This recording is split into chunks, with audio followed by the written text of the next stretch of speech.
Okay, so Shamsher, obviously, like myself, you've been following events in Leicester. What's your take on it?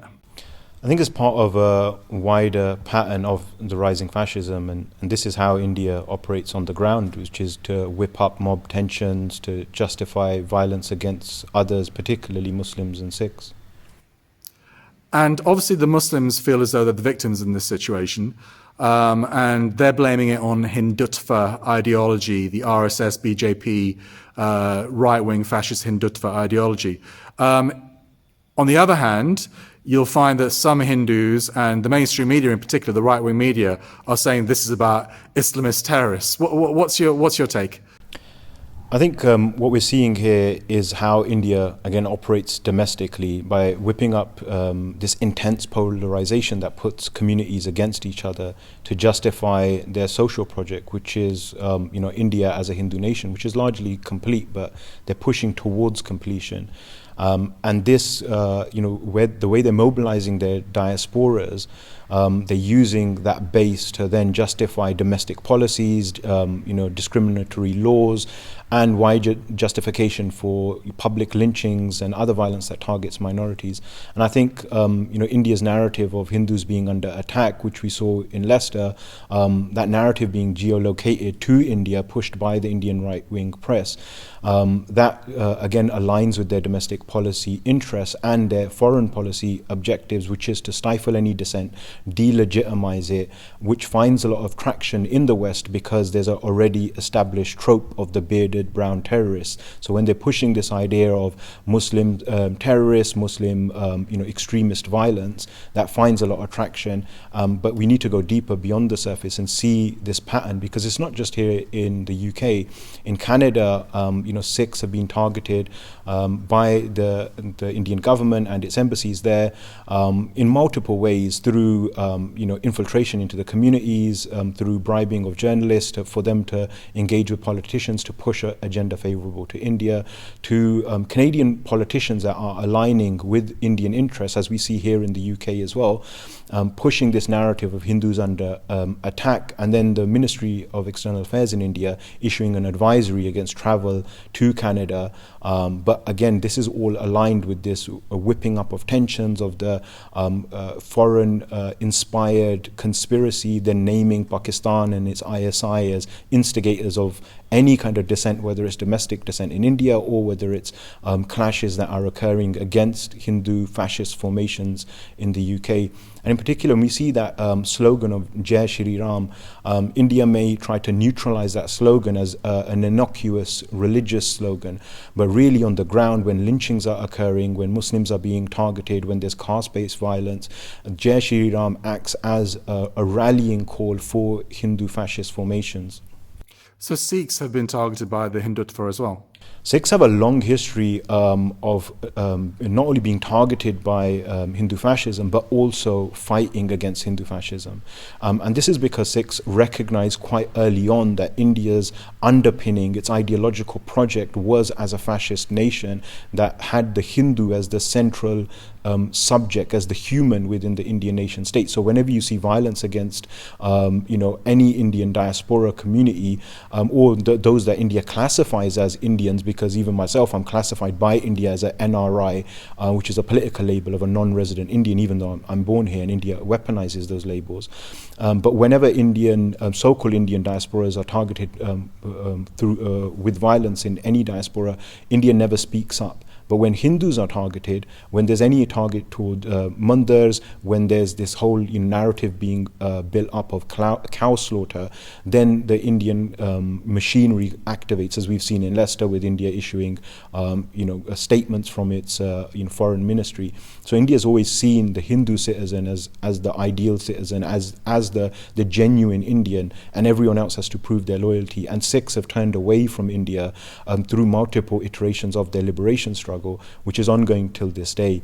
And all of this kind of narrative serves to justify India's repression at home, and that is continually whipped up by Indian media. How far do you think the Hindutva ideology penetrates into the UK amongst Hindus in the UK?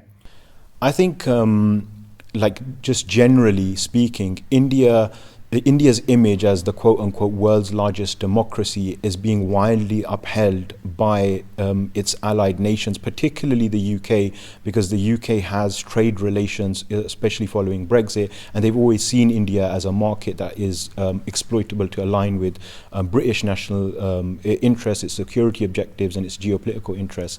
And as a result of that, Britain has, for decades, completely turned a blind eye towards Indian human rights violations and the rise of fascism in India, whether it's the genocide against the Sikh community, whether it's displacement of Kashmiris, whether it's a genocide against the Muslim communities. None of these find any serious analysis within the UK. But what I've seen growing up here, I've seen like Indian politicians with an Indian background pushing Indian policy objective narratives here in the UK. So I think there's a complete normalization of India as a harmless, growing democracy, and no serious analysis of the violence that the state perpetuates. Were you surprised that no kind of, individual Hindus in the UK have condemned the Hindutva as a fascist, racist ideology? They tend to be left-wing Hindus or secular Hindus, but I must admit, not one Hindu organization, big Hindu organization or temple in the UK has condemned it at all or said anything against it. Does that surprise you? Not at all, because India maintains this polarization. It rewards those that align with its messaging, whether it's domestically or abroad, and penalizes journalists, artists, activists, or anybody that challenges the structural nature of Indian state violence. So I'm not surprised by that at all, because we even in this country, we have Sikh MPs that don't criticize India or condemn it as a human rights violator, as a country that harbors fascist tendencies, as a country that's continually perpetuated its entire security apparatus to target minority communities.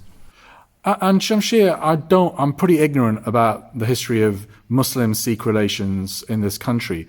But do you think that Muslims and Sikhs can be allies in this struggle against the Hindutva? In particular moments, we've seen alliances between liberation fighting formations, whether that's in Kashmir or Afghanistan or in Punjab, aligning with each other and recognizing that their interests fighting against imperialism coalesce.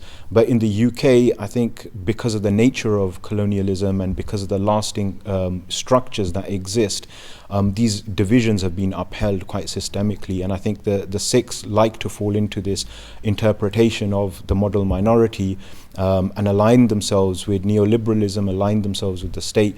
And I think we need more space to, one, explore underlying tensions that have existed, that are located within certain regions, that are kept alive through racist discourses. But also we need to explore the grounds for international solidarities against imperialism and fascism. And my final question to you, Shamsher, is, when people think of the BJP and RSS and Hindutva, they think of India. Is there a real danger that, they seem to have taken over a nation state, very powerful nation state with nuclear weapons? Is there a danger that if this isn't addressed on an international level right now, that this could spread and cause havoc throughout the world? I've seen some Sikh commentators refer to India as pre-Holocaust Nazi Germany. India's perpetuated multiple genocides against minority populations. Structurally, it allows, through its media, through its academia, through its judiciary, its security services, it allows the existence of laws that target and discriminate certain communities. There's structural caste violence in India. There's lasting legacies of colonialism, and with the transfer of power to a certain elite community, the Brahmin elite community, India is realizing its vision of becoming one Hindu nation with one language, one market, which has clear fascist overtones that we've seen not only on the ground with public lynchings, but also with the mobilization of diaspora communities, Hindu diaspora communities that have spread this messaging further.